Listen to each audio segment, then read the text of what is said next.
1, 2, 1, 2, 3, 4.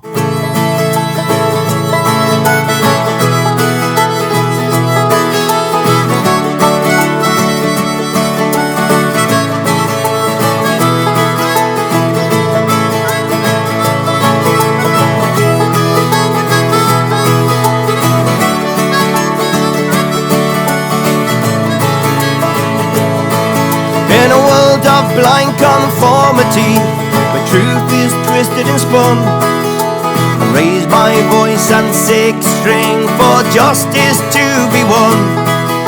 They say that it is dangerous to challenge the status quo, but silence in the name of wrong is something I can't do.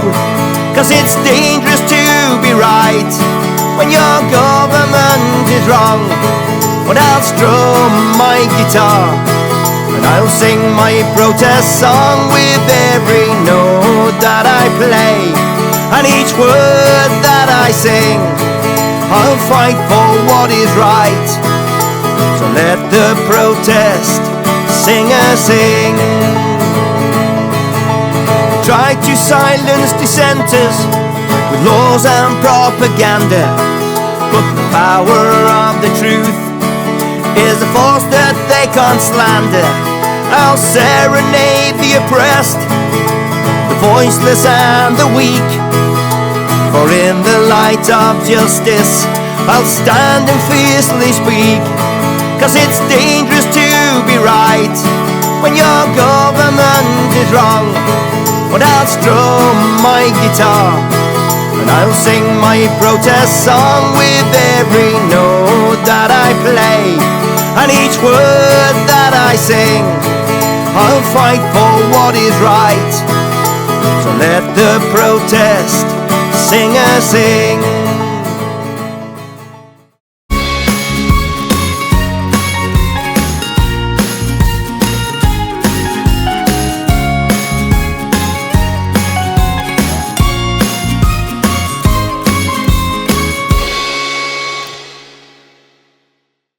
Right, so this week it's just pretty much a Camp Beagle special. It is, yeah. Yeah, we went up there Good Friday and had all day Easter Saturday there. Yeah, but we had a good day there. It's a sad place to go, but yeah, did a really good interview. Yeah, so, it's quite a sad one, isn't this one? Quite a serious one. Quite serious. And but it's an important message to get across, isn't it? That's for sure. Yeah, I just wish you'd come with us. Yeah, it was just a shame that I wasn't able to. Sadly, had to work and childcare as well. So, but we are hoping to sort of plan and go up there and, like we say, you know, even just call in for a cup of tea. You know? Yeah. Well, we won't say too much more. We'll let everybody watch the video. I hope everybody, as many people as possible, watch this, whether you're vegan, animal lover, dog lover, non-vegan, whatever. I think you need to watch this. And also share it. Share it as much as possible. Yeah, get the message across. Anyway, here's the interview. I don't know your last name, John. Do you want to say it? Curtin. Curtin. Yeah, Irish name. Oh, right. You from Irish background then? Yeah, totally. Irish mum and dad. Your family's Irish, aren't they? Are they? Yeah. From where? Navan. Navan, Westmeath. Okay, yeah.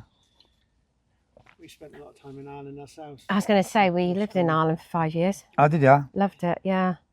It's great, isn't it? Yeah, We've got a bit of an Irish thing here, really, with the kettle always on and everything. You know, the kettle's been on. Seems that way, seems friendly. Yeah, it's good. Yeah. What part of your family? Kerry. Kerry. Mum and dad, both from Kerry. So I used to spend all the time there as a kid, all the summers. And It's lovely down I that went way. to live there for a year. Yeah. Beautiful scenery. Yeah, we liked it down that way. Yeah. For New Grange and all that, then, Navan, isn't it? Yeah, it is, yeah. Amazing, isn't it, that? And it just, yeah. Bonkers place.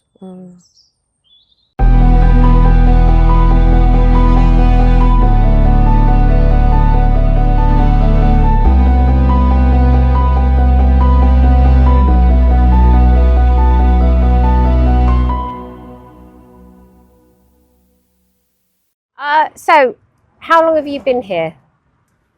At the camp since the beginning, really, apart from the first week. I kept away from it. Once I heard it was going on, I didn't come deliberately because I knew what would happen. I knew I'd get stuck if I came, and that's exactly what's happened. And that is 4 years and 9 months ago, unbelievably. I would have never, if they'd have asked me to volunteer to stay at the side of a road next to this nasty puppy factory, there's no way in a million years I would have signed up for it. No. But we're still here. So 4 years and 9 months. Yeah. Can you just explain what it is then? What is this all about? We're a 24/7 protest camp. When I say we've been here for 4 years and 9 months, there's been a continual human presence. I've just been away for a few days, but while I wasn't here, there's people here. It's like 4 years, 9 months ago, we lit a fire, and there's always got to be someone here to put a stick on. And we vowed to stay here until this place is shut. What it is, it's a nasty, vile puppy factory. It's been over here for 50 years. And what they do, they breed puppies on an industrial scale for the chemical and pharmaceutical industry to do these toxicology tests, which they're unchanged. We've seen 3 vans leave here this week, and they'll be subjected to toxicology tests that are more than 70 years old. It's ridiculous. It's a scandal.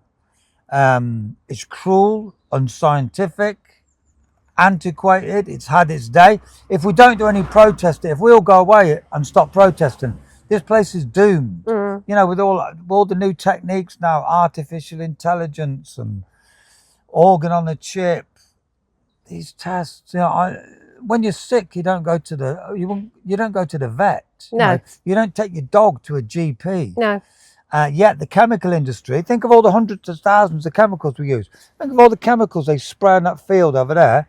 But the government will say to you, don't worry everyone, these chemicals are perfectly safe because they've tested them. They've tested on some dogs and some mice.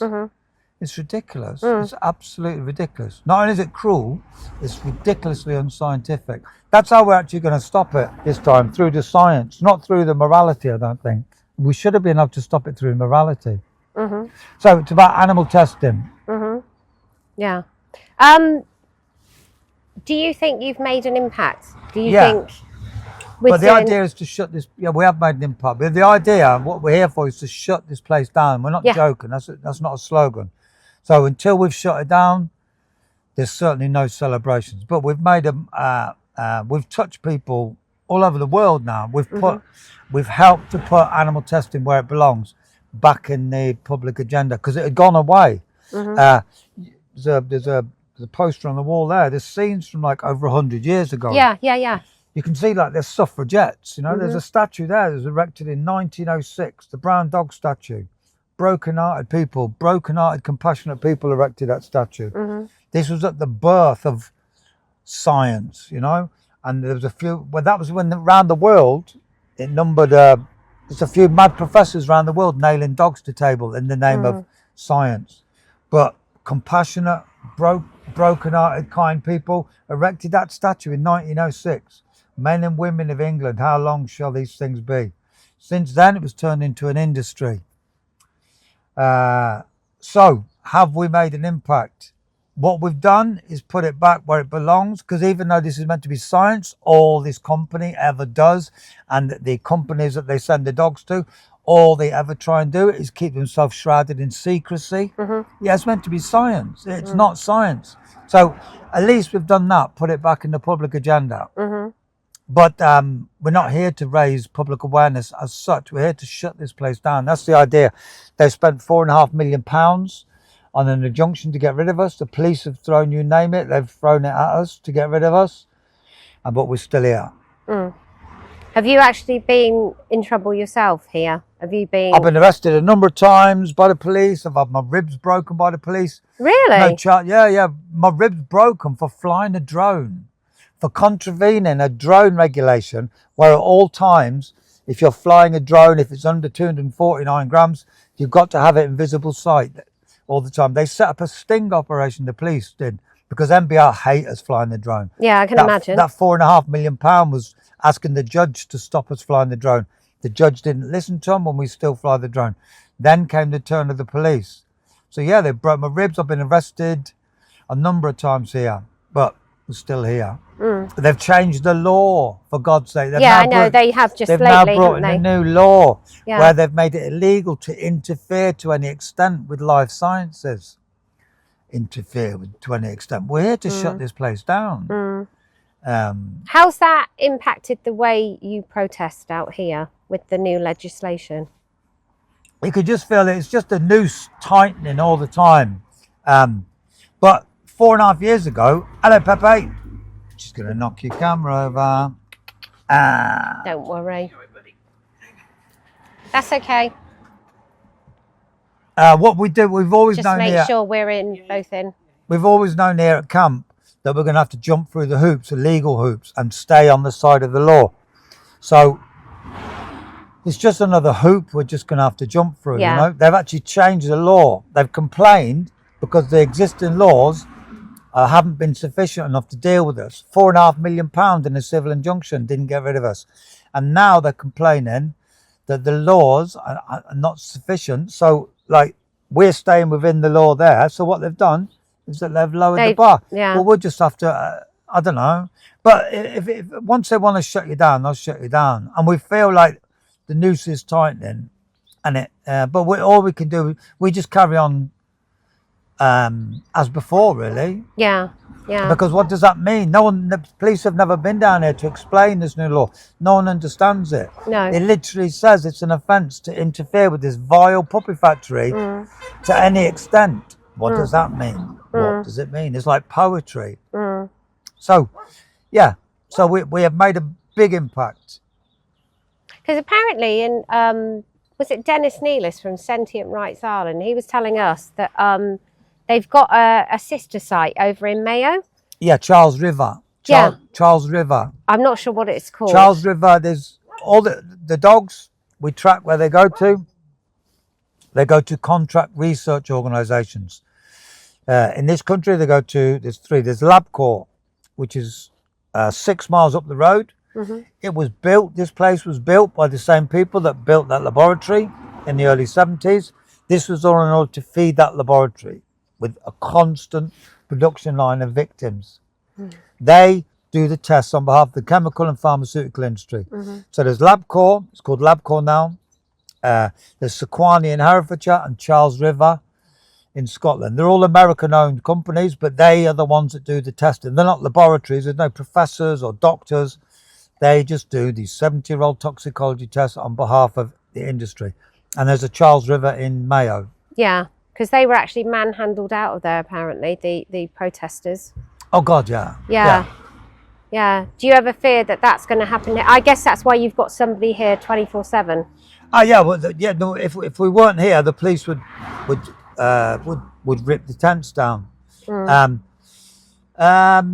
We've not really had any physical trouble from them. No, they just stay behind the gate. We don't have really any interaction with them. But it's just the police came down. They're able to use the police like public servants. I mean, like servants. Like the police have been down here how many times this week? God knows how many times. 4 or 5 times. The police have been down here. They come down here to escort the workers out. They come down here to escort the vans in and out. Even though they've got security guards in there. They've got security guards with guard dogs. But they just click their fingers. Do you actually see, when the dogs are leaving? What is that scene like? Do you actually see the dogs? No, we don't see them because You don't actually see but them. we hear them. Yeah. They're in soundproof buildings now. You shouldn't be able to hear me speak now. There's over 1,000 dogs that we're next to. I did say to Emma earlier, how many are in there, do you think? And you reckon there's over 1,000? Over 1,000, yeah, for sure. But you can't hear anything. They're in soundproof buildings. When they come out of here, they normally use soundproof vans, but occasionally there's a non-soundproof van and you can hear the dogs crying. This week we've heard dogs crying twice. Really? And it's like real kick in their stomachs, horrible, grotesque. Like, I don't know if you've ever done demonstrations outside of slaughterhouses. Yeah, I have. Yeah. It's that same kind of sickening feeling. And afterwards you just feel You just want to curl up in a ball, you know. Because that was going to be one of my questions: is how does it make you feel? Because I know you've just come back after a few days out of here. I don't know how you must feel knowing that right now there's dogs. I mean, they live in a really awful state as well by the pictures I've seen on Yeah, Facebook. they live in like prison conditions. These dogs never ever get to go out. They never ever see the sky. There's going to be a storm tonight, we're here, a bit of a storm. But they've never felt the wind. They've never felt a drop of rain. They're skidding in their own piss and shit. You've witnessed it. What time did you get here today? Oh, then we got here, what was it, about 10:30? Did you see the workers leave? No. No, they'd we already missed that. left. And yeah, because they leave at 10:30. There's no workers in there, no security guards. How can you have any animal welfare standards whatsoever? I've just been down the side and I heard dogs. So there's absolutely nobody there at the Nobody in moment? there. There's nobody ever in there after 4 o'clock at night. And the weekend, Pepe, it goes down to 10:30 they leave, you know? There's mothers giving birth in there. There's 8-week-old puppies. Have you ever looked after 8-week-old puppies? Yeah, I They have. need feeding little and often. Yeah, Here they they leave do. them next to a bucket of dried food. They haven't even got a water bowl. They've got this like, it's the same thing you get in a pig farm, or you feed rabbits with, you know, a little tube that they have to lick to get some water off. There's no water bowl in there.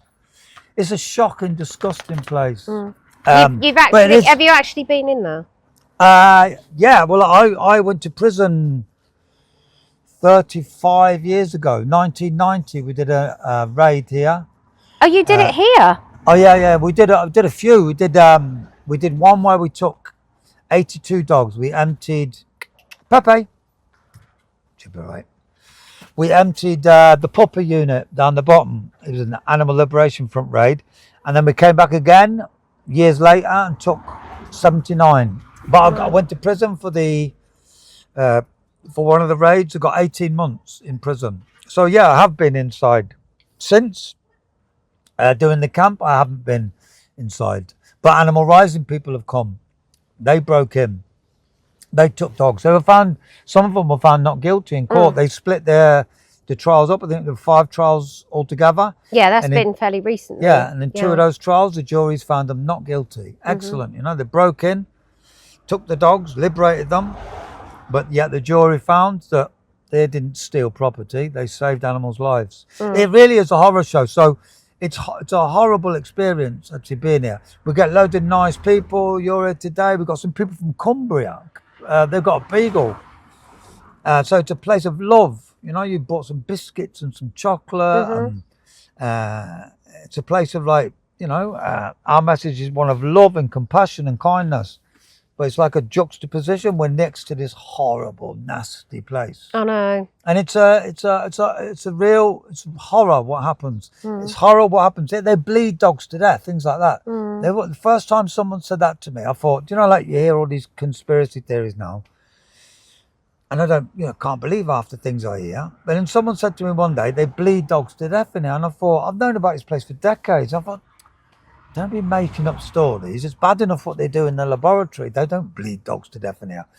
We did some research, and lo and behold, they've got a project to bleed dogs to death here. How do you mind me asking how you found that out, though? You don't have to go into too much detail, but do you know somebody who works in there? Or? The first person, I don't know how we found out. I don't know how we originally found out, but we have had whistleblowers. We've had a number of whistleblowers. Yeah, very good information. So there was a rumour, and then we started to look into it, and to my shock, when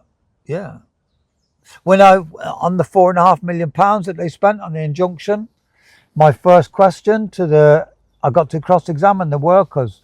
How does it feel to be called a puppy killer? And every one of them go, "Oh, we're not puppy killers." Yes, you are. For example, you bleed dogs to death in here. Oh no, we don't. You know, but you know, I knew they did. You know, and then once we got them down to they couldn't get any straight answers out of them.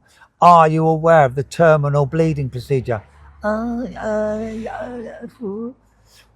you aware of the terminal bleeding procedure? Yes. Have you ever taken part in the terminal bleeding procedure? Yes, I have. Well, you're a puppy killer then. No, I'm not.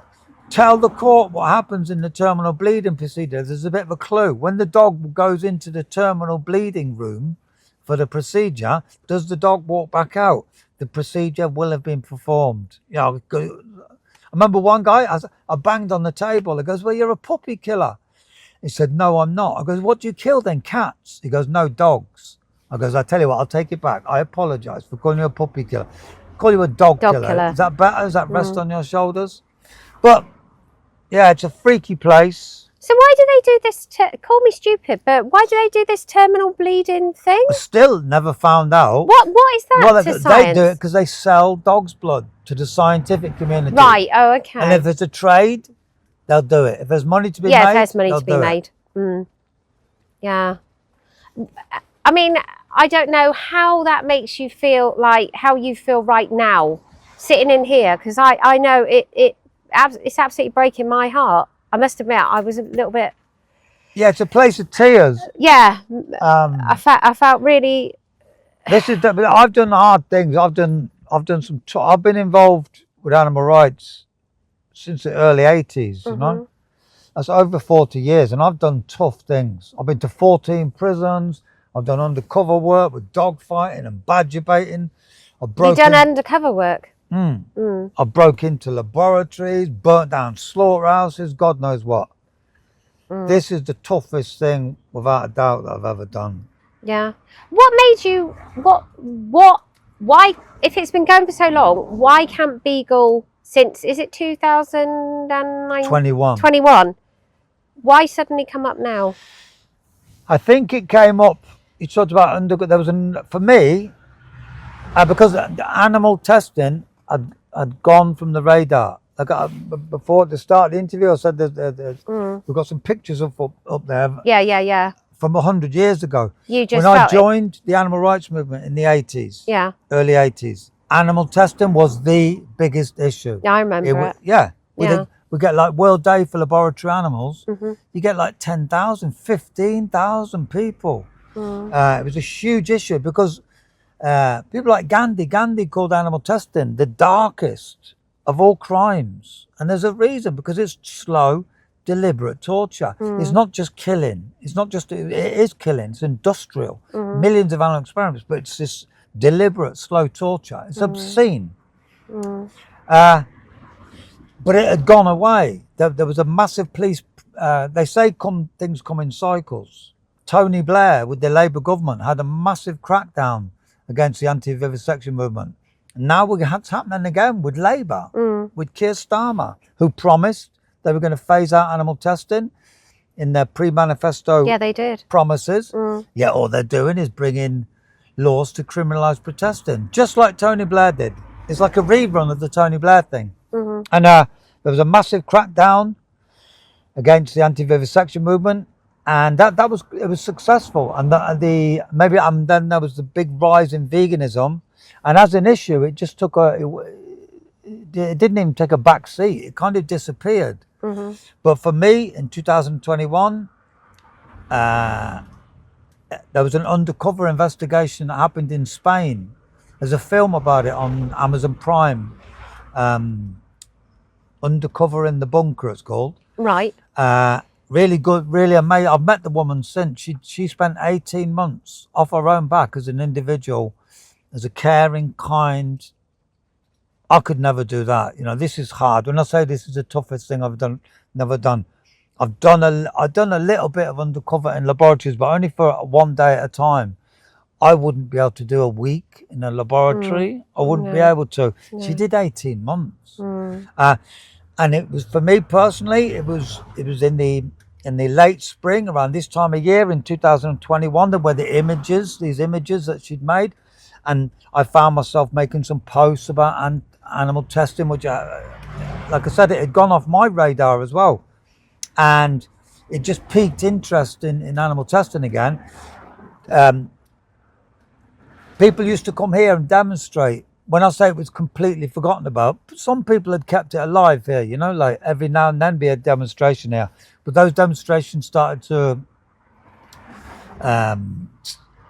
intensify a bit. And then on one of those demonstrations, a woman one day said, I can't leave, you know, like she heard the dogs and she said, I can't just walk away and leave them.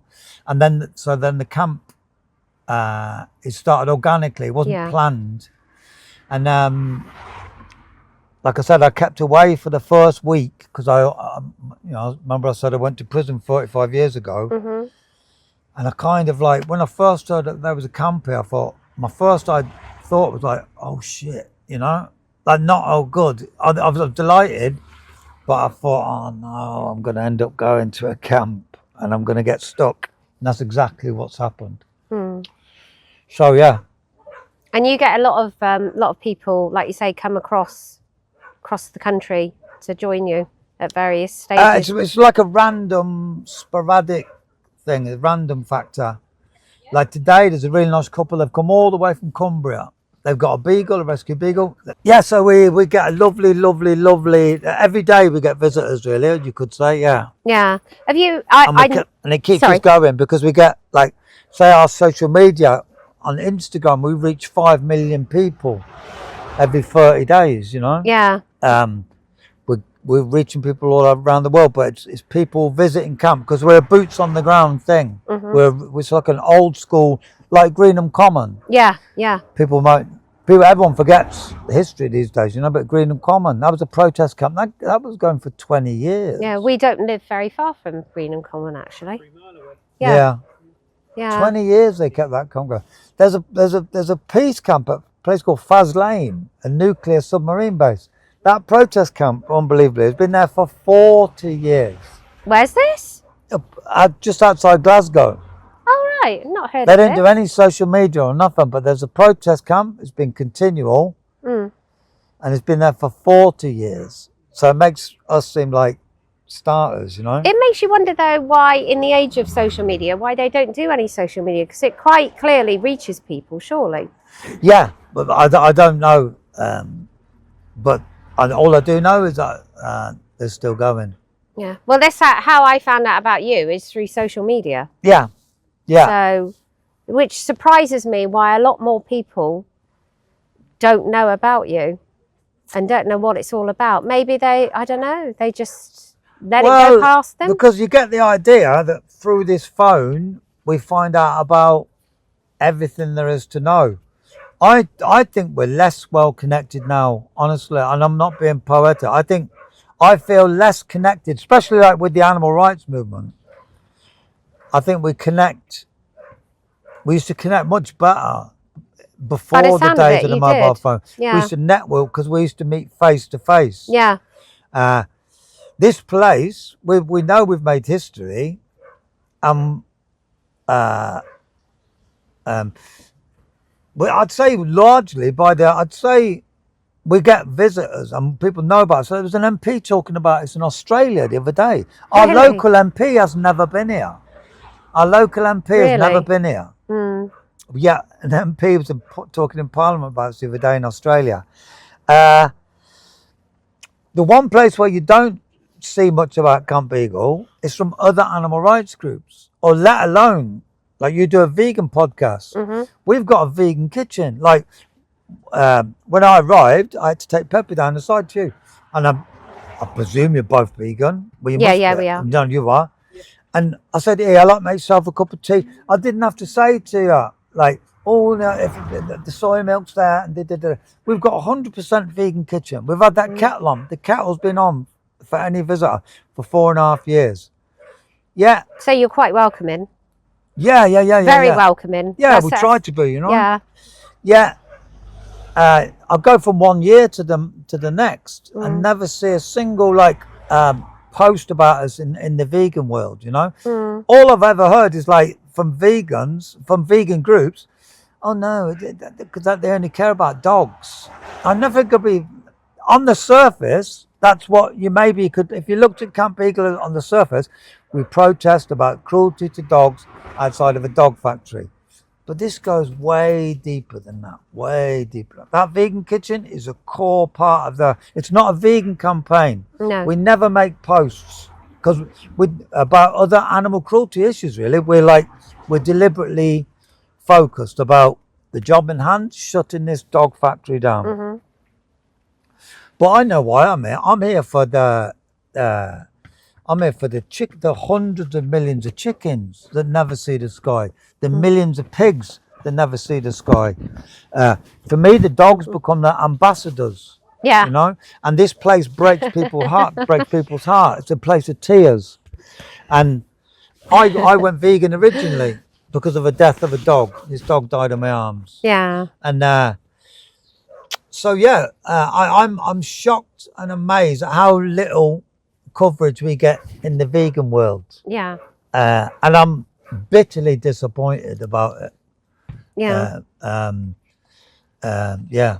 You know, like we do a meal every evening. We have lunch.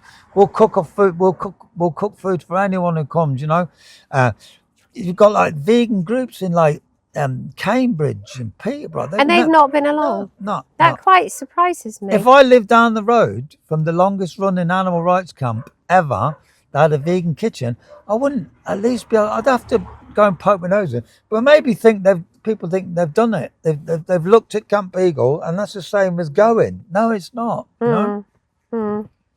I mean, is it just the local ones that haven't been, or has anybody else? I would say, well, Any other organisations at all? no, because organisations, I think, well, yeah,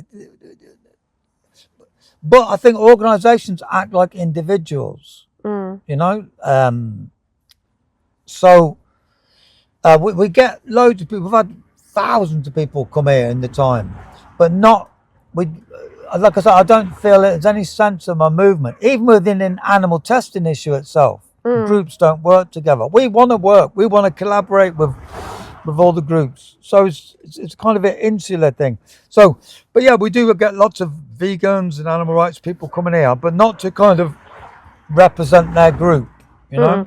And I think it's like, yeah.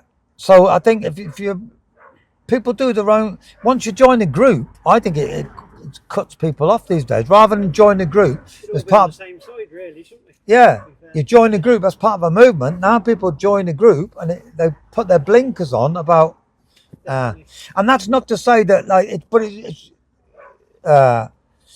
I think a movement works by having a load of different little groups, but you kind of scratch each other's back a bit, you know, give each other the nod, and that absolutely, like for example, our petition, you know, it's really, we've done 4 parliamentary petitions, and you have to get over 100,000 in order to get to parliamentary debate. Yeah, you do. Not one single group ever gets behind the petition. We smash the petition every time, but we don't get support from groups. It's ridiculous. Surprises me. Yeah. Yeah. I've gone beyond being surprised by it now. It's one of the sad things of life that, I don't know, that to me, we don't act as a movement anymore. No, which is a shame. I think that's really, really sad. Because like you say, we are all on the same side. Yeah. Yeah. And it's dead important to find your thing in life. You can't be doing this campaign and that campaign and every single campaign. No, like this thing. For example, Camp Beagle, we focus on one issue, but we are part of a. You know, we are going down in history. You know, and I'm dead proud of what we've done. You know? Oh yeah, and it's a team that keeps going, keeps this thing going. Yeah. Have you had? I mean, because at the moment, as far as I know, if you just got 2 people, yourself and Emma here, all the time. And Jan, there's Emma and Jan here. So right. It's like that's a fluid thing. As long as there's that goes up and down like a yo-yo, how many people are here? But there has to be, it's got kind of a minimum of 2 really. Well, a minimum of 1, but 2, and then. But you wouldn't be able to sustain it. You know, you wouldn't be able to say if Camp Beagle had to keep going if we had to have 10 people here. No. We wouldn't have been able to. So it's a real struggle, but it's a massive struggle to keep it going, you know. But we have lots of events. We've got some coming up, and there'll be hundreds of people here then. So what events have you got coming up? Well, we've got our parliamentary petition coming up at the end of April. We've got our 5-year anniversary coming up at the end of June. We haven't quite got any date worked out for that yet. And how are you planning to mark that day? We don't know yet. Because like I said, we don't market because we don't celebrate the fact that we've been here. We celebrate our determination Yeah, I was going to say, because otherwise it's as such. Yeah. But there's never any victories here, you know. No. Like it's tragic that we've been here 5 years. Yeah. You know, in a Yeah, way. you shouldn't have to be here in the first place. No, You shouldn't have to fight for that cause. Yeah. Should you really? What about But then there's sorry. have you seen all the footage coming out from America? Ridgeland Farm. Yeah. I mean, there's a guy called Wayne, and he's organised some massive actions recently at Ridgeland Farms, where people have gone in and liberated the Yeah, dogs. we saw that because we thought it was here at first. When we saw the footage, Yeah, it wasn't clear, and then I wish. thought, oh wow, yeah, People write to us all the time, well, why don't you do that here? One of the things about Camp Beagle is that we have to stay within the law, otherwise the cops will shut us down. But we've hoped and prayed that groups or people would turn up and do like actions like that here. But there's more to it. Like when Wayne did it in America, it wasn't as simple as like just putting a post up, on Facebook. Right, we're going to get the dogs out. It was planned. It was organised. There was a twist with it. Like they were meant to get the dogs out on the Monday. That was meant to be the official date. But behind the scenes, whispered, they'd all told it. Some people had told each other, right, we're going to do it the day before. They were going to have a dress rehearsal the day before. sure, And they changed the plans at the last minute. So with enough, I suppose it keeps it all secret then. Yeah. Keeps it a bit more, yeah, because if you just put a date on Facebook, right, we're going to get the dogs out. You think, well, why don't we do that? July the 1st. Come on, everyone, we're going to get the dogs out. The police would just clamp down, and the police would be up there. They'd Yeah, of block the course road they off, would. block It'd the be road off. already, yeah, So it needs intelligence and it needs thinking. sort of underground. Yeah, Yeah. I'd love to see it happen. Like when Animal Rising people came and liberated the dogs, it was the nearest to that was joy. I was going to say it's the nearest to joy. That was massive joy. And I'd love that sort of thing to be happening. We've got to be careful what I say because the police want to shut us down all the time. But because Animal Rising people recently got not guilty, I feel a bit easier to be able to talk about it now. And we would love to facilitate that kind of action happening, but as long as they took some a lesson out of Animal Rising's book and did it legally, we would love to try and accommodate that. The only thing is though, if you were to do that and go in and say rescue as many dogs as you could, then surely they would just carry on. They would just do it again. Would you just do it again and They again would, and again? but again, doing it is extremely difficult because the police put an enormous amount of resources to protecting this place. But you can see the images that come out of Ridgeland. Just to take one dog out, would me, it'd be worth, and I'm not being poetic, it'd be worthwhile me being here for 5 years for one dog to get rescued. Yeah. People might not understand that. No, I too. And there's that saying, 1 million deaths is a statistic, one is a tragedy. What does 3 million animal experiments mean? But you can see what it's done, those images in Ridgeland. And that's why I raided this place 35 years ago. We did it not only to liberate the dogs, to save the actual dogs, but we did it to kind of encourage other people and cheer people up in this world where all you ever hear about cruelty and millions of animals being suffered and being killed. That there's something so uplifting about that image of it used to be of a balaclava, someone with a balaclava coming out of their arms of a laboratory with the dog. And it cheers everyone up, Yeah, and it does. it encourages people, and that you can look at those images. Well, if they can do that, then I can do this. I If they think you can get a lot of animal rights people or vegans even, whatever, that if they see you doing something like that and you actually achieve rescuing, they want to be part of it. they want to join onto it afterwards. It symbolises something, hope. Yes. It gives you hope, Yes. and that's a Inspires sort of rare people. commodity, Yeah. And so, of course, there's no way you could do a raid that would empty this place. I mean, there's over 1,000 dogs, and there's such a thing as the police force. There's security They'd guards be on it. who would instantly be on the police. So that's not going to happen anyway. So it's always going to be a token amount. But for me, one dog will be worth everything. The 5 dogs that Animal Rising came and took the first time, they came back and took 20 more. The police got 2 back. I was going to say, what happened to the dogs? If I remember, people? On the first raid, they came and took 5. Yeah. And to me, to know, and that a lot of them, those Animal Rising people, they said they were inspired by they only found out because of Camp Beagle. The fact that there's 5 dogs running around somewhere in this, running around the grass today, being loved, it means everything. It's like So they didn't end up getting taken back by the police, is what I mean. Those, no. The second time they come back, they rescued 20, and the police did get 2 back. Right. Love and Libby. It's unknown what happened to them. I think I saw a post about that, actually. Yeah, it's heartbreaking. Yeah. The police brought them back, Love and Libby, and we've never been able to find out what happened to those 2 dogs, for sure. We've heard rumours from whistleblowers that, but we don't know what happened to those 2 dogs that they got back. Yeah. And what about celebrity support? Yeah, we've had a load of celebrity support. I know you had Will Young at here. Will Young chained himself to the gates. We've had a woman called Faye Winters, who's famous from Love Island. She's been really good. Joanna Lumley. Amanda Holden, I think, has put her name to it as well. I get in trouble if you start asking me about celebrities because they get upset if you forget them. But bring it on. I can't treat celebrities any different to anyone else, but we live in the modern world where they're really, really important. And we I suppose they raise the awareness a lot more, don't they? And I told you before about the petitions. If it wasn't for the celebrities, we wouldn't have passed our petitions. If we'd have had to rely on other animal rights groups, let alone if we'd have had to rely on vegan groups, they don't mention Camp Beagle. No. So we've relied on celebrities to get the petition over the 100,000. We wouldn't have been able to do it.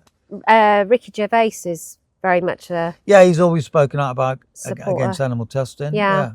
I think you're absolutely right, though, because I think a lot of people thought it had gone, that there was no such thing. I know I thought that was it a thing still? Yeah, lots and lots of people. Hopefully we're changing that now, but there's still lots and lots of people who, oh my God, they get dead shocked. I thought they'd stop that in the 70s with the smoking beagles. They're very good at covering up what they do, So that's a massive misconception. The number of animal experiments is in the millions. But I think there's some part of it, because it's so vile to look at animal testing, people want to look away from it, The mainstream media, this is a Daily Mirror report here. This is just about the only mainstream reporting this one article that there's been. We've reached millions of people. The mainstream media will not touch this issue with the barge pole. Right. For example, Animal Rising people, they've just been on trial. They've just been found not guilty. It was hardly mentioned in the papers. In fact, it wasn't mentioned in the papers. No, it was just shocking. Absolutely shocking, really. Yeah. Oh, yeah. But if you were speaking on camera now, or obviously you are, if you're speaking on camera now, what would you say to people to get them to close this place down, basically? What do you think people have got to do to close this place down, to help close it down? People ask that a lot, but what people want is a really, really simple answer. I bet there isn't one. No, there isn't. The only simple answer is do something, and then keep doing something. What, it's write to your MP? Yeah, for example, write to your MP. But not just once. Bombard your MP. Keep going. Just keep going. If I knew the answer, we would do it, So, the thing is, that Camp Beagle, we've sort of shown the way in terms of determination and keep going. So I haven't got a simple answer. That, for example, you could think, well, why don't we? People often ask us, what products are tested? What can I avoid? So let's boycott products that are animal tested. that's brilliant, but it wouldn't. Strangely, it wouldn't have an impact on this place. Not at all. We You don't can't- think so? No. If it did, I would say, what these dogs, what they test on here is chemicals. So think of all the chemicals in here. Think of all the chemicals in that phone. Think of all the chemicals in there. All the chemicals in there. It's these bare chemicals that get tested. You cannot boycott your way out of these. They've been set up by the chemical industry. They're called regulatory procedures. So every chemical that you use, how many chemicals do you come across? You cannot boycott. We're living in a chemical Sure. drenched society. There's literally hundreds of thousands of chemicals.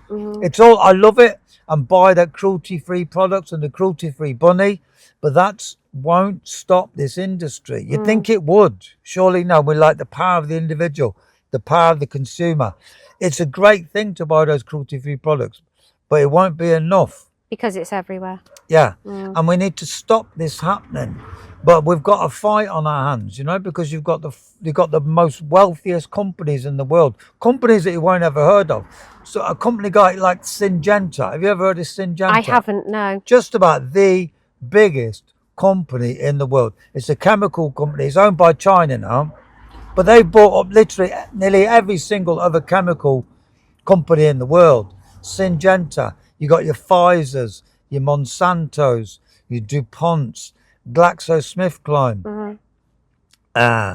We're up against it here. We're up against this place here. That this dog breeding factory has been crucial for the entire chemical and pharmaceutical industry and all the trappings that go with that. The full industrial military complex, the whole consumer nightmare that we find ourselves in, where we've drenched this world. Like I said, if you just go into, like, say, all the pesticides on that field over there, you know. So how can your consumer, how can people watching this, they're gonna, unless you get your food from the purest sources, pure organic food, how can you boycott the chemical industry? So I'm afraid, folks, it's a bit more complicated. Yeah. So there's the political lobbying. There's come to Camp Beagle. The first thing I say to people is come and have a cup of tea. Come and have a cup of tea with us and discuss it. Do actions in your town, do stalls, come here and do actions. Go outside the laboratories because they hate any form of publicity. Yeah. They can't stand publicity. It's like Dracula in the sunlight, you know? Well, what I find with these places, like you say, unless you actually make people aware, because like we do a local vigil, just outside in Wootton Bassett, just outside Swindon, and you would drive past it and you wouldn't know it was a slaughterhouse. Yeah. It just says butchers on the side.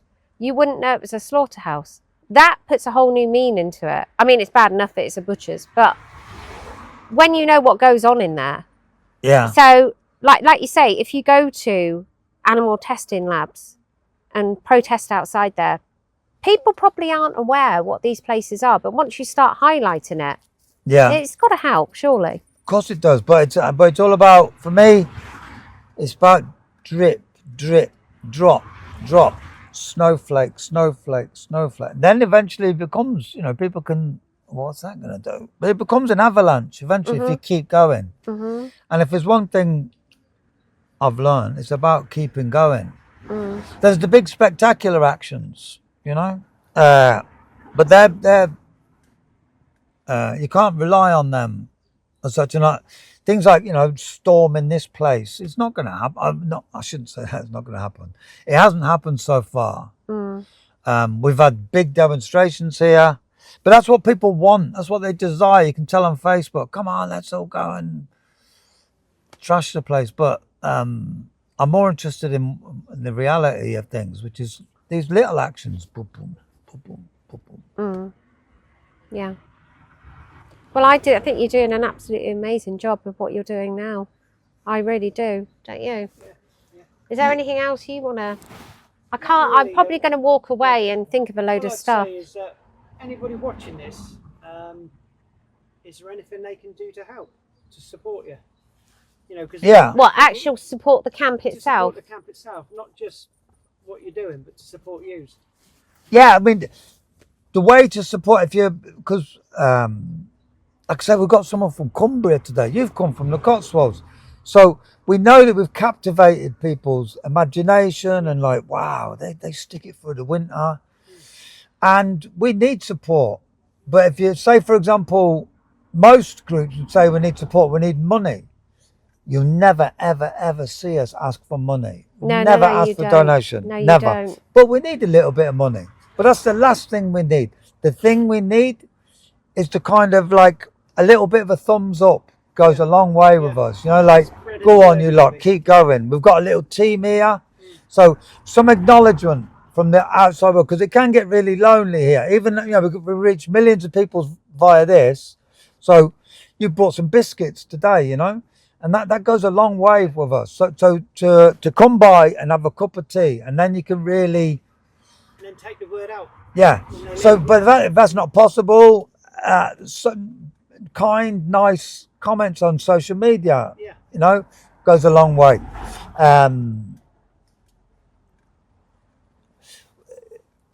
So like when you're outside your slaughterhouse, it's not about joining the Camp Beagle project. If this is a project that gets you, then we've got lots of work to do. You know,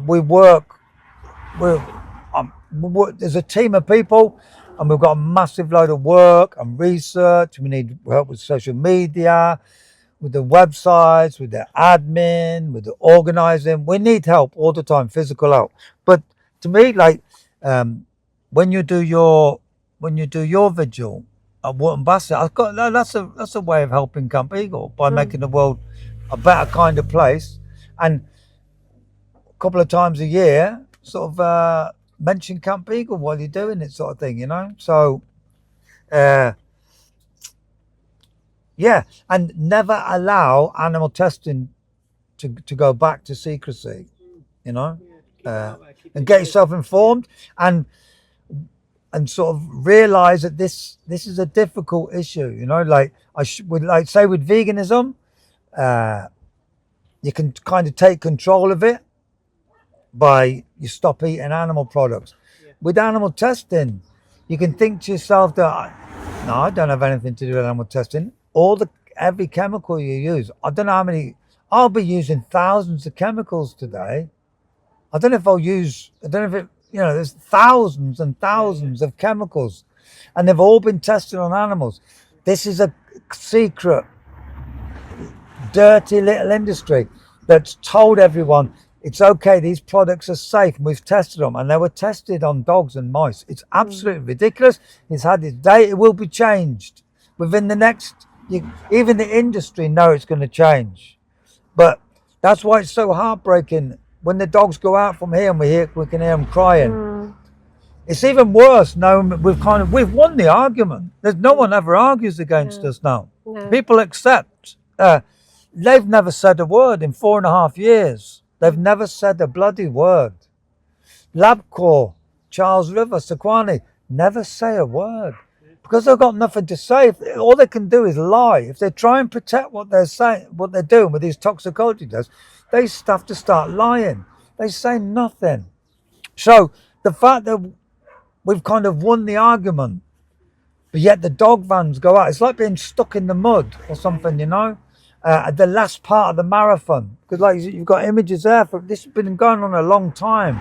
So many people, like I said, I've been to 14 prisons.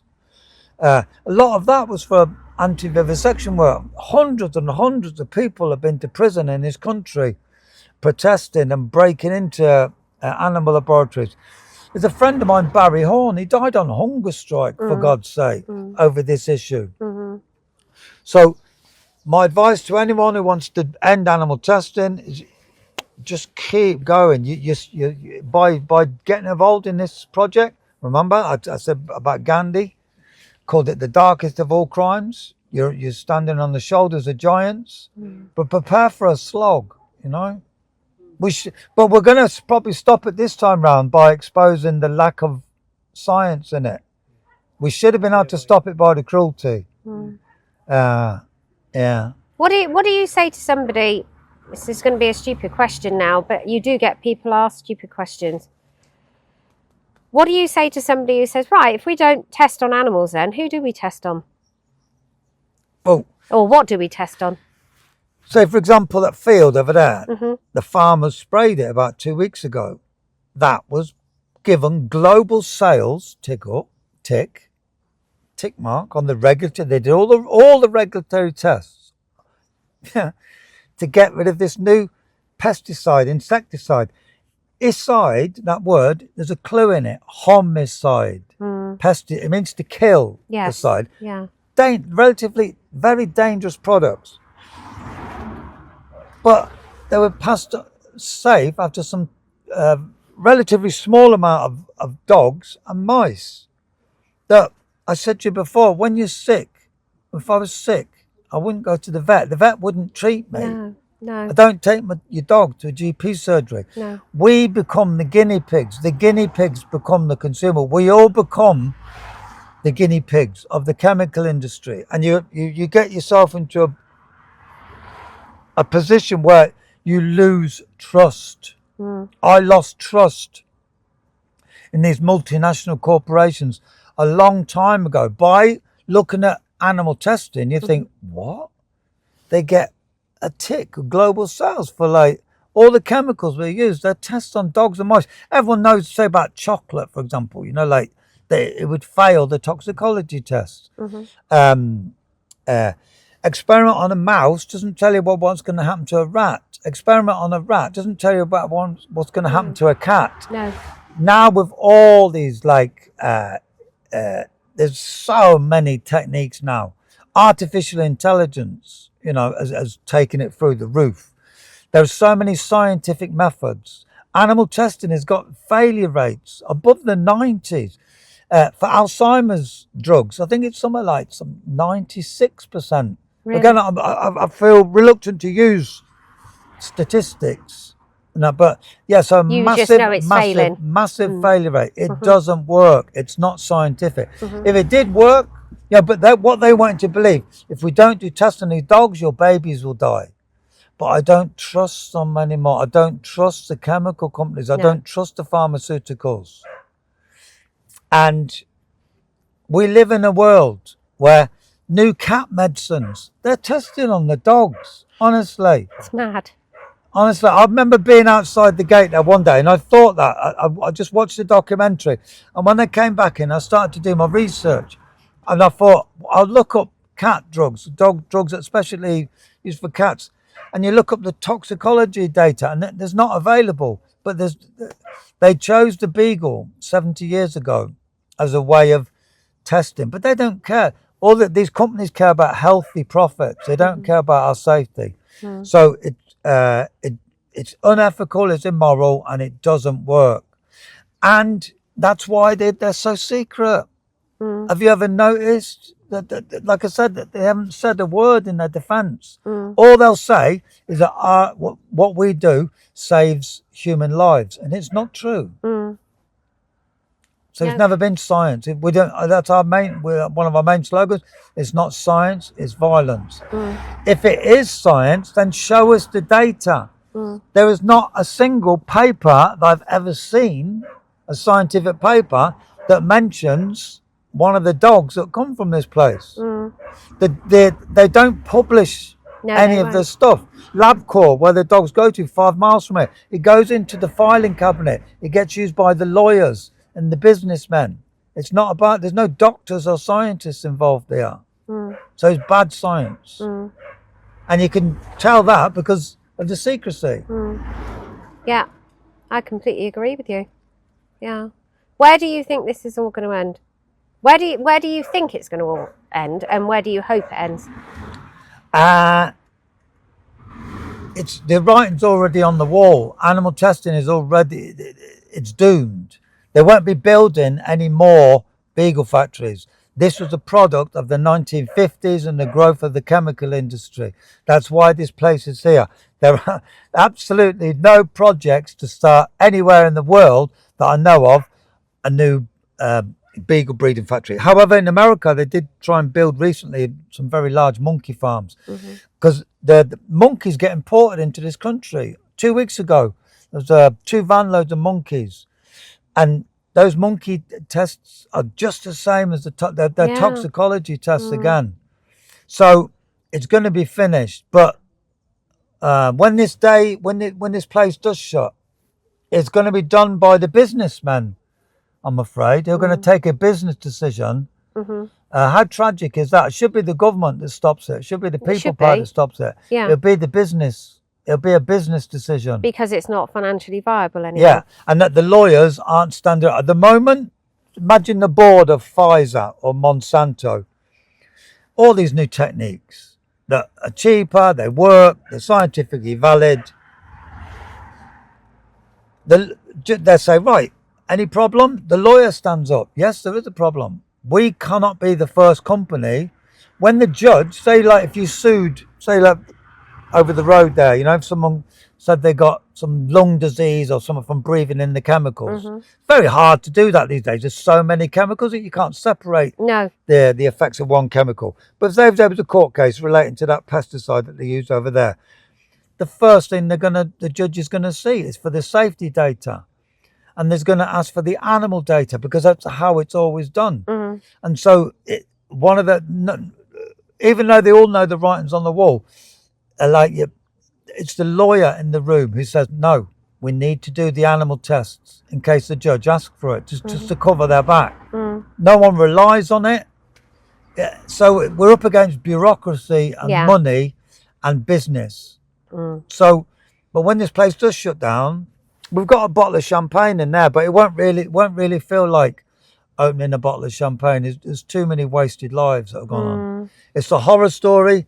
Like I said, they wouldn't get away with it now, building a new dog factory with this new idea. Oh, by the way, everyone, we're going to test everything. We're going to do all our safety testing on dogs and mice. They wouldn't get away with it now. They got away with it in the 50s, and it's a legacy of them. So the future is, but we're not there yet. We've got a lot of hard work to do yet. How do you cope with it in your mind every day? It must be, do you lay awake at night thinking about it? We do here, because you hear the dogs late at night. You literally hear the only noises that escape here is the high pitched noises, but you do hear them.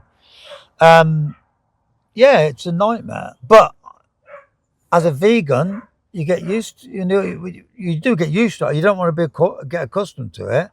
But when you're I'm in the UK, there's hundreds of millions of chickens. They're never seen the sky. Hundreds of millions of chickens killed every year. So for me, what keeps me going is knowing it'll shut.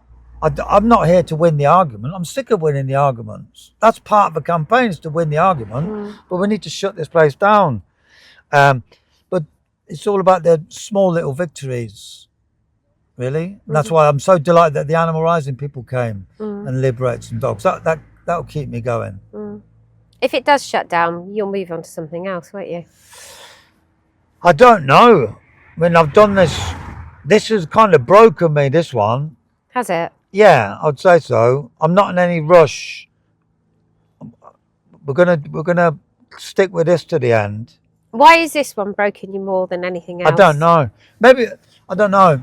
Is it the length of it? Length of time you've been at it, or? Yeah, and it's having to work so hard to work with other groups is really, really, really frustrating. The movement should be a lot stronger than what it is. And like you said in your group the other week, you were talking to someone and he hadn't even heard of us. No. For God's sake, So the lack of unity, that bugs me a lot. So yeah, I wouldn't. I've done it for 40 years, more than 40 years, and I'll never stop. I'll never stop campaigning as such. But maybe I'll go back to doing rescue work or animal sanctuary work. Yeah. I wouldn't want to. Yeah, I wouldn't. The idea of starting another campaign and standing on a street corner giving out leaflets is not one of like. I'd want a break from it at least. But who knows, What made you go vegan in the first place? What Well, it was going vegetarian first because remember there were no vegan No. back when I went vegetarian back in the 80s. But my first girlfriend was a vegetarian, and I went out with her for many years, 4.5 years, and for 3.5 of those years, I had no idea what she was on about. Never thought. I just thought that was for her, some strange diet that she did.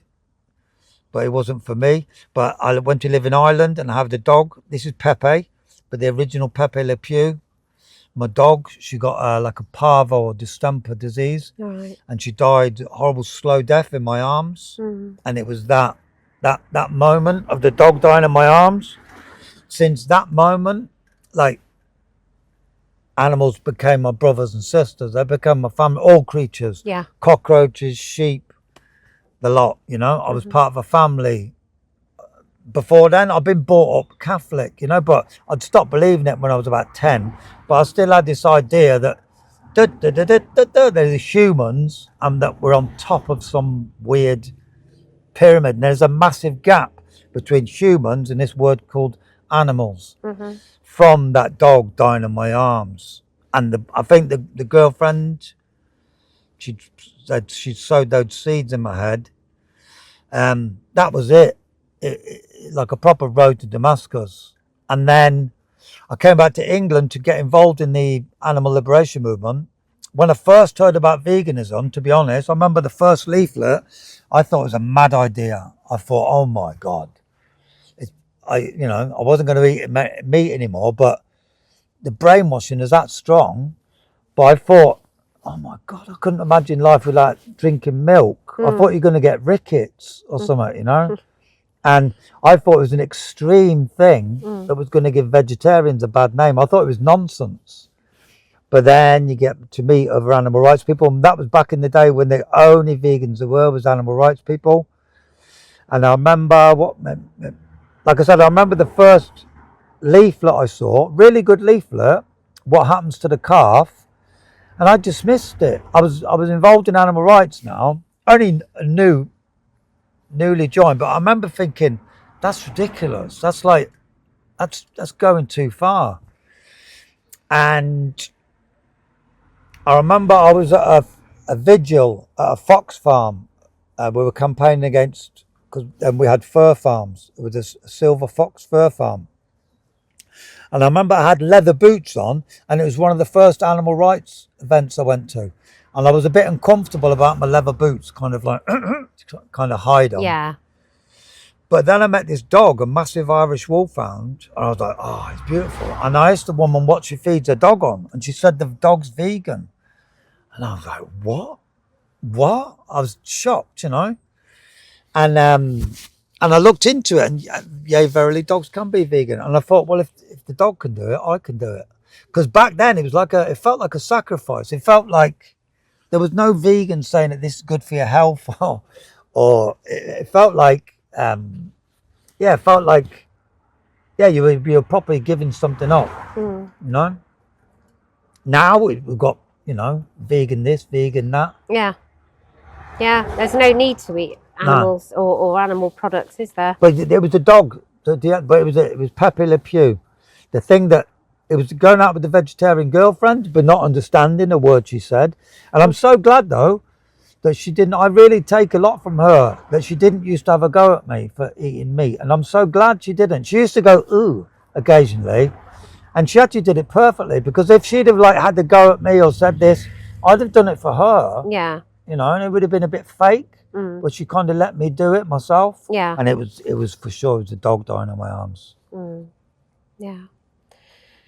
Well, I'm completely in awe of what you all do here. Yeah, and there's a team. Absolutely. I'm the one that appears on the camera going blah, blah, blah, because there's a woman, Emma. She's been here the same time as me. People don't know her because she never does. She doesn't want to do the camera. She did say earlier, I did take a picture of her. She did say she wanted to be behind the camera. Yeah. So there's just 3 of you at the moment that are here. No, well, that could be 4 tonight, could be 5. It's fluid, Right. very, very fluid. You all sort of take it in turns for somebody to be here all the time. Yeah. But it's kind of 3 of us to anchor it. Yeah. Between us, we make sure. Sure. Yeah. Yeah. how are the locals been towards you? Yeah, it's interesting. You ask about local people. This area of animal testing, we've got Europe's largest contract testing laboratory. It's called LabCorp. It's gone under many different names. There's over 1,000 people that work there. There's 60 to 70,000 animals in there right now undergoing tests. Right Really? now, 60 to 70,000. It is massive.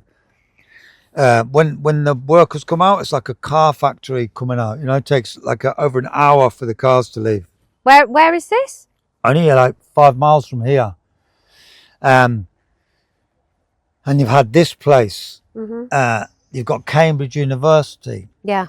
Traditionally, there's a link with this area and animal testing. So it's actually a bit of a taboo subject in the area. The locals, I would say, they don't want to look at it. We get support here, you know, we get local support, but on the whole, we get ignored. We don't get attacked, and we don't get supported by the local population. Just like, I think it's too uncomfortable to look at. Yeah, so Whereas, they just like, keep their distance. We've got visitors, like I said, from Cumbria. I can't believe people from Cumbria. That's one of the. We get people coming from Scotland, but normally they come to stay. We've got someone from all the way from Cumbria, but the actual people living within like a 10-mile radius. You think we get more support? We've been doing the interview, people have been beeping their cars. Yeah. But I'd say there's an uncomfortable distance that people keep, the local people. Yeah. It must be quite empowering to you, feeling that, you know, like when people come far and wide. Yeah. A vindication of what we do, thank God, you know, because if we went by the phone, if we were like a boy band, we'd be smashing it. You know, we're like thousands of likes every day. But to me, that's not as valuable as someone turning up and having a cup of tea with us. That's what really keeps us going. So just tell me, what is your day like? Say if you had, say, Monday morning, without it being Easter Monday, just a normal Monday morning, you get up, and what would your day be like? Start the day with the workers coming in. So we have a picket. So when they come in, and we want the commuters to see us, we. And how many generally are in that picket, roughly? I mean, I suppose it varies. Do you get people join you? Sometimes, yeah. Yeah. But the thing is that there'll be one person, and if I'm here, that'll be me. So that's one, and that's the only one I can guarantee. Well, me and Pepe will be at the gates holding a banner. And the idea is never allow this place to go back to where it was, where no one knew these cars that were coming in and out. It was just some innocuous grey, could have been any kind of factory. So that's the first thing, picket the workers, shout at them, puppy killers. And how do they respond? Well, we know from the reports that they've made, the £4.5 million, they get really upset by being called puppy killers. But say it how it is. Yeah, you know? I was going to say, I don't know how they can get upset over that. They're all masked up in their balaclavas. So Monday morning, then you have to get on guard for the death vans coming. Like last Monday, I think 2 vans came, and they went to LabCorp up the road. So the death vans can come anytime between 8:30 and midday. So keep an eye out for the death vans. There's so much work to do in terms of our social media and posts and making more posts, answering inquiries, making films, flying the drone. Maybe if there's some weird vehicles going in that we don't recognise, going down the side. Dealing with visitors every day is there's a kind of a structure to it, but it's different every day. And then we do the picket when the workers come out. They come out at 4:00. Right. Like I said, all the time we've been talking, it's 1:10 now, because it's a Saturday. There's no workers in there. I find it absolutely. I was shocked to pieces. Shocked. Like when we used to when I raided this place all them years ago, we used to have to study the place. I had to sit in the hedge, you know, to study the movements. When we did the same here, when we landed here like the nosy neighbours, and then first of all, within a week or two, you're like, Jesus Christ, like there's no one here at night time. There's no night shift. At 4 o'clock, that's it. And again, I'm not an animal welfare campaigner, but when you've got over 1,000 dogs, I've worked all over the world with dogs. You can't just leave dogs to their own devices, but that's what they do here. And then it used to be 12 o'clock on a Saturday and a Sunday, and it shocked me. Does anybody go in on a Sunday? Again, don't leave by 10:30. Yeah, just first thing in the morning, and then leave again by 10:30. Yeah. So so to answer your question, on a Monday, being here is, you know, it keeps the Camp Beagle project, but there's always lots and lots and lots of work to do, especially on the bloody phone, to do with the latest research we're doing, because we're continually trying to find information out. Yeah. Well, it sounds like you've it's just relentless what you're doing. You've just really worked so hard at it, and I just feel it's so sad that, I mean, you get people that are non-vegans here. Then you get like, oh yeah, the vegan world makes no impact at all on Camp Beagle. They should embrace us, because we don't go out going vegan on our posts. We don't go on about veganism. But I can tell you now, our vegan kitchen is absolutely, it wouldn't be the same place without our vegan. It's like the heart of Camp Beagle. But we get lots of visitors here who are vegan. yeah. But But you get some that are non-vegan. most of our visitors, but loads and loads and loads, and it gets me really delighted. It's one of my favourite messages that people give us. I went vegan because of Camp Beagle, and I can't believe when people say that, because like, how did you do that? Because we don't even make posts about it, but we do it in the background gently, you know. And I can't tell you like what a core part of the mission that it So is. what drew them then? Is it just like, obviously the cause? They're dog lovers, are they? A lot of dog lovers, like the people who come from Cumbria. You get a lot of people who love beagles, and they can't believe it's, you know, once you've had a beagle, like they're a hunting dog, you know. Their brains actually don't turn off. Why do they choose a beagle? They choose them for very specific reasons, nothing to do with science, because of their gentle disposition with human beings. They're not biters. Right. And so they're easy to handle. Yeah. Sick, you know, it's like it's a betrayal of their good nature. But people that have had beagles, you know, like people like certain breeds or whatever, your beagle people, that's a good demographic. I mentioned there's some visitors from Cumbria, they've got a rescue dog. And when you've got a beagle, when you see how active they are, and they're kind of like, they're like sharks, they kind of don't sleep. And when you think of them in there, never getting out, ever. It kind of, so that's a good demographic. Dog people, just caring, kind people. Yeah. Well, that's good. Yeah. But not animal rights people as such, or vegans. It's dead weird. If I lived anywhere near the longest running protest camp that there's ever been on behalf of animals, I'd have to come and give it a visit. Yeah. Well, we couldn't wait to come up today. We knew that we would have to interview at some stage. And I don't know about you, but I'm in absolute awe. I'm sure you are as well. Absolute awe of what you all do. We'll take it, you know, for once. You know, like people are all with that word hero. I detest that word because it gets used too much. You do meet heroes. But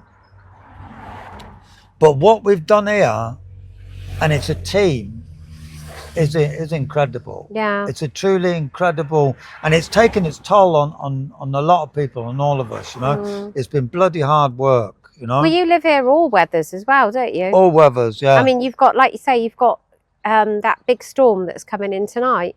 Yeah. You know, you've got to try and prepare for that. I mean, I would imagine in somewhere like this, the tents, you've got to be careful. They don't take off. They do, but they're army tents, and they're brilliant, you know. They're kind of made for that. And then can you see, look, we've got the insulation. This insulation is a game changer, you know. This has made a massive difference. But I would say harder than the physical. It's hard physically. It's the emotional. It's the emotional. Just digging it out. This never give up thing, you know. It's difficult. But we're a team, and it's a fluid team. But it is sensational what we've done. And the only way to properly ever experience it is to come down and have a cup of tea. Yeah. Which you're going to do now. I was going to say, I'm so glad that we came here today. Yeah. And it's... We're going to everybody as well. Yeah. Is there any nothing else you want to add to that at all? Anything else you feel that we haven't asked? I'm sure we'll go away and we'll sit there later on and say, "God, wish we'd bloody asked that now." Come back again and see you again. Yeah, we will do. Yeah, no, I can't think of anything. But yeah, I mean, you've been really welcoming today. Oh, Really welcoming, and I'm like I said, I'm totally in awe with what you do and what you've achieved so far. And hopefully one day we'll get this we will. bloody place I closed know down. this place is going to be shut down. You know. Do you think it'll happen soon? Well, they've just spending £4.5 million on an injunction. You know, they're desperate. But then the next thing that happened, once that failed, they've got the Cambridge police in their pocket. Scott Marshall, the American boss of this company, met with Lord Valence, the richest civil servant in history, an unelected businessman who's the science minister. Behind the scenes, they gave this place cast iron guarantees. You know, don't worry, we've got your back. So it's taken a lot longer than predicted, but we will shut it down. Yeah. Well, I hope you do. And people ask how they can help. Just to me, no one thing. No one thing. The spectacular things, people, to me, that's like a Hollywood movie, Bruce Willis. No, just keep going, keep going, keep going. Well, I think the fact that if you come down and just see what's going on here can be quite inspiring. Yeah, and also quite upsetting as well. I mean, our job is to, strangely, you know, a lot of people cry here. I don't want to upset people, but by hearing the dogs, and that's what's different about us here.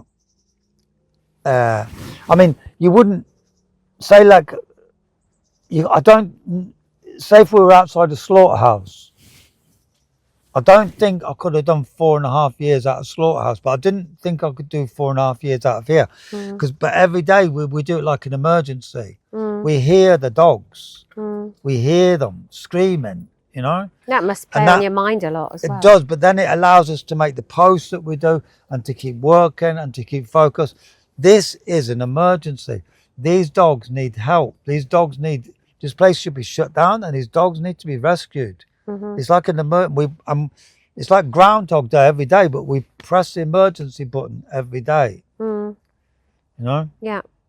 Yeah. Well, well done for all your hard work. And I mean, I wish I could say more, but I just absolutely am in awe of what you do. Oh. And I'm so glad that you come here today.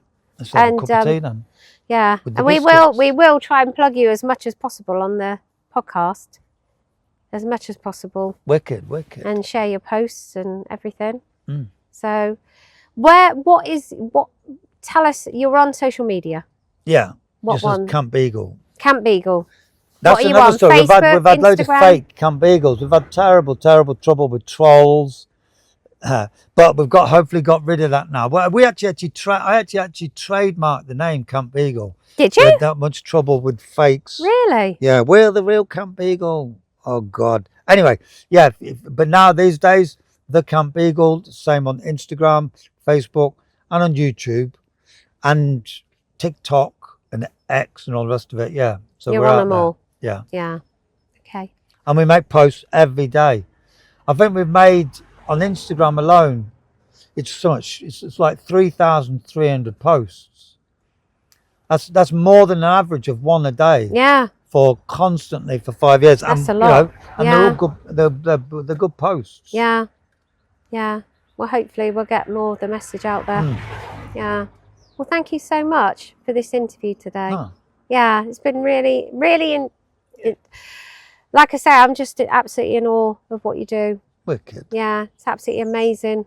And I do hope you get your...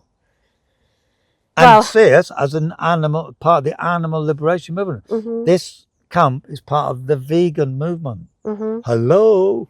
But I don't spell that out on Camp Beagle posts because we keep it focused about the dogs, about this. We don't make posts about the badger cull. We don't make posts about, other animal cruelty issues. The intelligent people understand it, why we do that,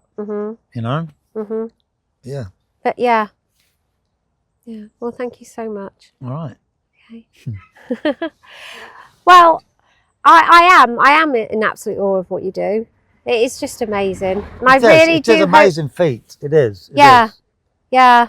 But too much, like it has done a lot of damage to the people who keep this going.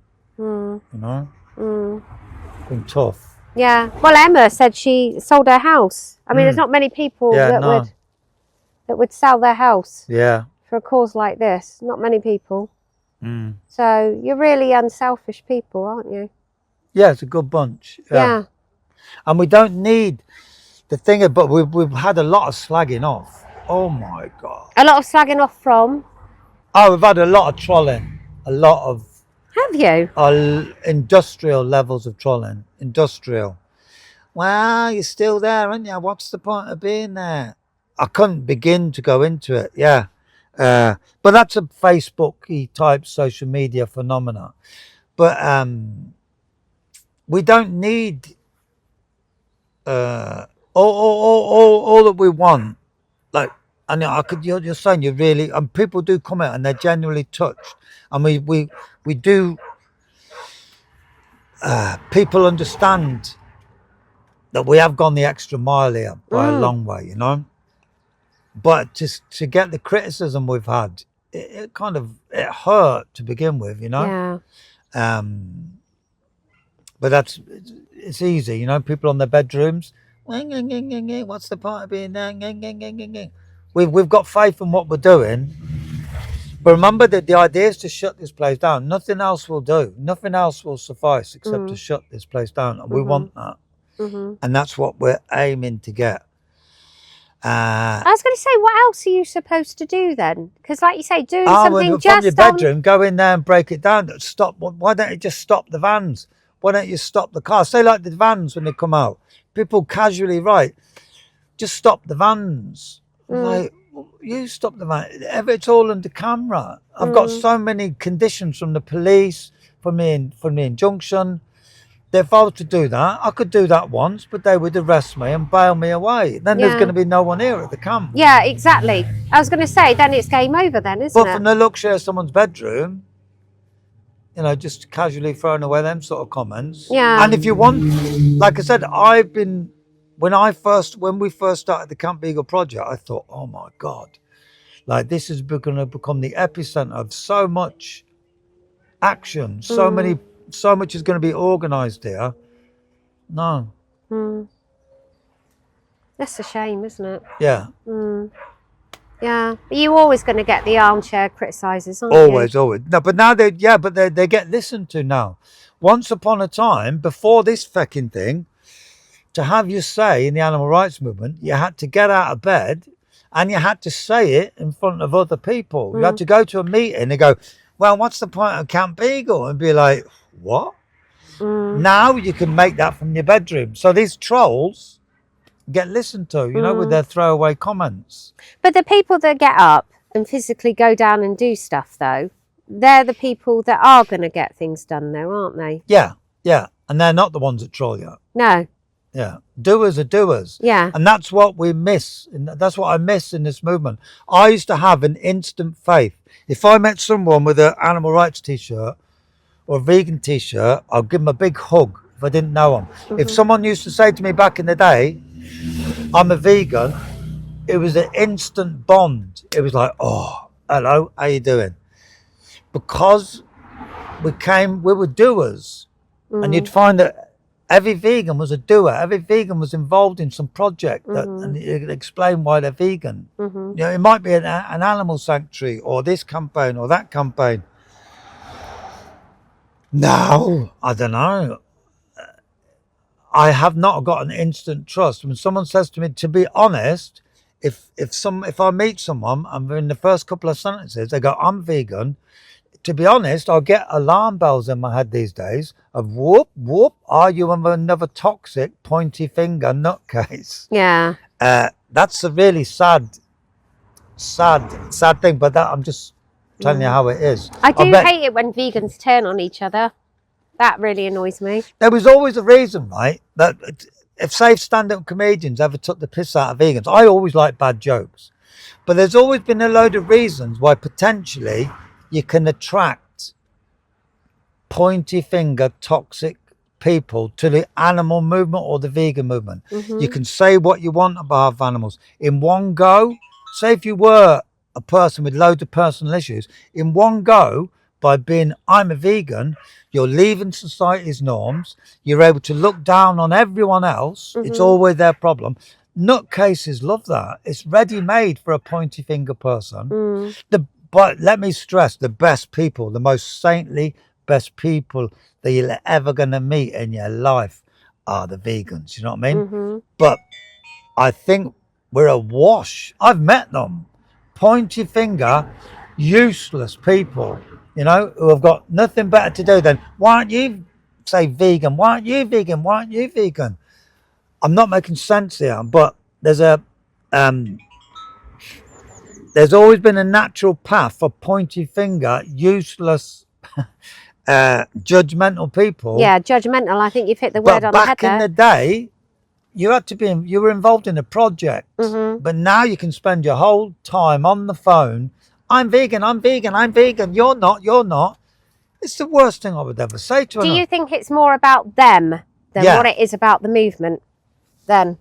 Yeah, for sure. Yeah, yeah, yeah. Well, like I said, I can't go into it. I wouldn't be able to explain too much.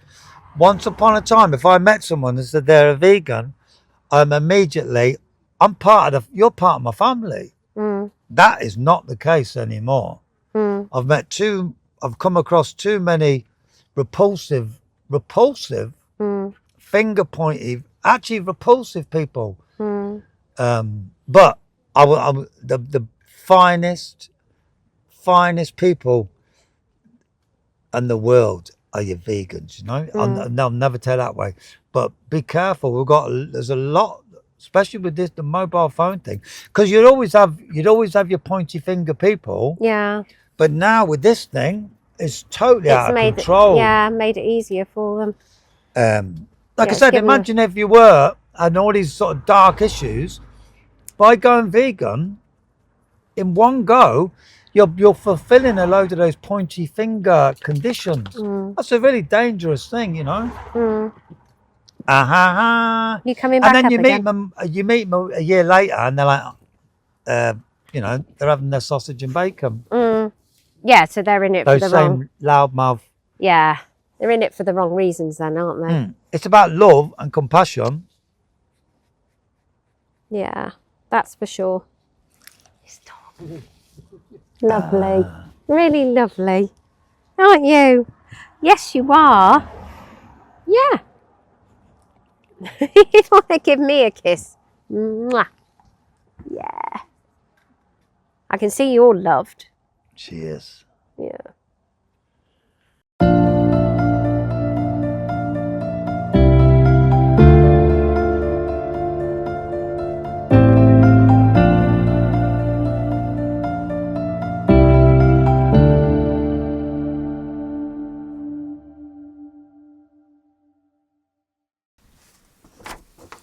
So I think that was a really tough interview, I think that was, and he had some really important things to say. And I think it had me crying in places, that interview. Yeah, well, I'll be honest with you. The night before I went, I was a little bit nervous about going there. And I think your dad was as well, because he came and he helped film. We were a little bit nervous as to what it's going to be like. And when we got there, it was just quite surreal, really. You're there doing an interview, knowing that there's like over 1,000 dogs like behind you being treated really badly. It's just really horrible. The thought of that was just really awful. Yeah, and I just think fair play to them people at Camp Beagle. I think they do such an amazing job, and they're out in all weathers, you know, for such a good cause. And I think they're giving them dogs a voice, you know, because they can't speak for themselves. And I just think, and I hope they do, you know, they're doing them dogs absolute justice. It's the fact that they've been there for over 4 years, nearly 5 years now. So determined. Yeah, in all weathers. Yeah. All weathers. I mean, that day when we were there, it was blowing up a bit of a hoolie, and it did blow a hoolie in the evening. So they, you know, like, they have to endure all types of weather. It must get really cold. And I know they do find it difficult, Well, but they and just also- do it for the dogs. Yeah, because that must be just doing it for the dogs and having to do that day in, day out, and knowing what goes on and seeing that animal cruelty, you know, is hard in itself, but then also having to, like, just live it, you know. I just think fair play. And I think if you can do anything to support Camp Beagle, please do. Yeah. You know, even if it is, like he says, calling in for a cup of tea, liking their social media, sharing their posts, signing their petitions, get the word out there about it. Yeah, you can. I did check out their website a little bit. It's on the screen now. And even to sign their petitions, it's really simple. It's just like a couple of clicks. To send, as he said, like, lobby your MP, really go for your MP. And it's easy to do that. You just, like, click on their website, and they even look up your MP, local MP. If you don't know, I mean, we know ours is Idiot Lee Dillon. It's really easy to navigate their website, isn't it? Yeah, but and you know, to get the MP to go in, they've actually got a debate. They had a petition to debate in Parliament, and you need over 100,000 signatures. And it's being debated on the 27th of April in Parliament. And it's to end testing on dogs and other animals for development of products for human use. So that'd be interesting to see how that goes. Yeah, because it's like what you say. I think this is kept secret quite a lot, really. I don't think people really know that it's there. No. And, you know, when I think it's because we are a nation. I mean, obviously, you know, the whole veganism thing that we talk about, the whole speciesism thing and that sort of thing. But even just as a nation, we call ourselves dog lovers. You know, how can we be dog lovers? You know, It's just animal, because I mean, it's not just the dogs they test on. He was saying, like, mice well. and monkeys. It's awful, really awful. I know going back a few years ago, because we come from Oxford, don't we? They were protesting outside labs in Oxford to end animal testing. I mean, I wasn't really a part of it all then. But yeah, it's something that's been going on for years. And like he said, it's sort of like gone off the radar a little bit, and it needs highlighting again. People don't realise that they do still test on animals here. And it's such a pointless exercise. Yeah. You know, the results, they're just benign. They mean nothing because it's completely different to our skin. You know what we are. You know, but well, like he said, like doing sorry, it, carry on. Also, like, you know, you can say, like, they're doing it just for the pen and paper, just to have the results for if it was to come up in court. Or That's right. It's ridiculous, isn't it? It's bureaucracy again. Yeah, it's awful. And the fact that they've taken out a $4.5 million injunction, isn't it, against them, and it still hasn't stopped. You know. You know. Yeah. No, they still fight hard, and you can see how committed they are. With Emma, we spoke to Emma there, one of the protesters who's there on site all the time. Her picture actually came up during the interview, didn't it? She actually sold her house to go and live there full time. That's how committed these people are. So if you can help in any way, go on their website. You can order leaflets to hand out to people, to do outreach to people. They need help with admin. Even just sharing their posts. Just get that making message social media out there, posts, isn't that it? sort of thing. Yeah. Any way that you think you might be able to help them do. Anything I'm sure would be really appreciated. But like you said, one of the finest things is calling in for a cup of tea. Like I say, I was really, really nervous about what it would be like. Yeah, and they seemed really welcoming. So I mean, obviously I welcoming. wasn't there, but just you can see how warm they were from that video. Yeah, really, really welcoming. Like I say, as soon as we got there, the kettle was on. We had 2 or 3 cups of tea there, actually. And they got a lovely dog. Oh, yeah, Pepe, the dog. Yeah, that was the only awkward thing about that interview, is that at one stage, I think I'm practically stogging Pepe. Lovely dog, though, she is. Really lovely dog. You can tell they absolutely idolise their dogs, because Emma, I think she had a little Jack Russell dog, and another one, I think, was a Labrador, 3-legged Labrador that had been rescued from, I think she said, Romania. Oh. Yeah. But, yeah, and there was another lady there called Jan. She was very welcoming, offered us pizza. Oh, that's sweet. Yeah. But like they said, they get people from all over the place. But the shame of it is, they said they lack support from local groups and vegan groups, which is, I think, is a shame, because this is... we need to stand together, really, don't we? Yeah, it's not necessarily a vegan issue, but it's part of, I mean, obviously, if you're vegan, you don't believe in animal testing, do you? Yeah, it's like part of it all links together, doesn't it? In like the Venn Exactly. diagrams. And, yeah, and like he said it, like years ago, we'd have all got together to stand together, but it does seem to be a bit lacking for some reason. But we should be overlapping and supporting each other and, doing it together and, I did wonder whether, because somebody said to me when we were going up there, like, oh, be careful you don't get arrested for being outside there. I think, is it maybe, I don't know, maybe people are frightened that they're going to be arrested for just going up there? I don't know. But anyway, no, nothing's going to happen like that.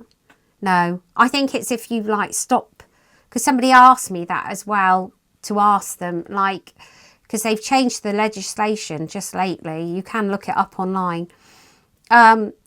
They've brought in an act where it's something like you can't stop the vans going in. Yeah. It's as simple as that. And you can't dig a tunnel or something like that as well. There's a few conditions.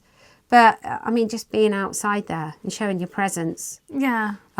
you're not going to get arrested. So, yeah, I think it is well worth, if you can, go up, support them. Go and chat with them. See how you can support them. They are the kindest people I've met. They are really, really kind people. I really do recommend going up there. If you've got a spare bit of time, go up there and go and have a chat with them. Yeah. Yeah. Like I say, the only thing was I came away that night. I must admit, I spent the evening crying, I think. I know I cried when I went to bed that night. Just thinking of them poor dogs. Yeah, it is sad, Oh, bless you, you're crying now. I know. It's just horrible the way that, you think, like, they bleed them out and things like that. It is, yeah. And they don't have a voice like us, No, they don't. No. So, I can't urge you more. If you can, call in and see them. Yeah. Yeah. We better go and get your tissue in a minute. Yeah. Yeah. Well, veganism is all about being kind. Animal activism is about being kind. So I think we'll end it there and say that if you can, don't just be kind today, be kind always. And we'll see you next time. Bye. So join me in this struggle, let's raise our voices high, for a world that's fair and just, where the truth will never die. In the face of oppression, we'll stand together strong, with with guitars and our voices, our protest will live on. 'Cause it's dangerous to be right when your government is wrong. But I'll strum my guitar and I'll sing my protest song with every note that I play, and each word that I sing, I'll fight for what is right. So let the protest singer sing.